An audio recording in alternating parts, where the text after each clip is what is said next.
Zafir, semalam aku pesan kat kau bawa duit pengakap. Bawa tak? Bawa? Tolong bagi dekat Ustaz Azhar boleh?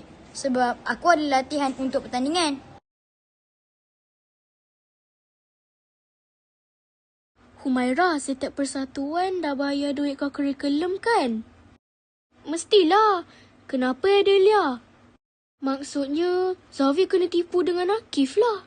Kita kena bagi tahu Zafir sebelum Akif guna duit tu.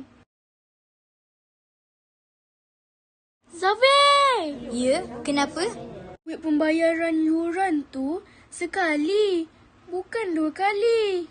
Ustaz suruh bayar lah. Aku tak bayar lagi yang kedua. Kan Atif? Ada. Ada pembayaran kedua lah. Zafir, jangan percaya. Atif tipu kamu. Aku tak percaya kau. Humaira, tunggu. Kita kena bersabar.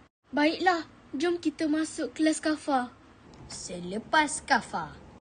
Kalish, aku nak tanya, adakah duit pengakap ada pembayaran yuran yang kedua? Bayaran kedua? Setiap persatuan ada sekali je. Maksudnya Zafir memang kena tipu dengan Atif lah. Tipu? Tidak mengapa. Esok aku boleh tolong kau. Baiklah. Keesokan harinya. Kenapa ni? Ada pergaduhan. Kenapa ramai berkumpul di sini? Aku tak pasti. Akif, jujur je lah. Aku jujur lah. Sebenarnya tiada pembayaran kedua. Sebenarnya, aku tipu juga pasal duit tu. Kau maafkan kita tak, Zafir?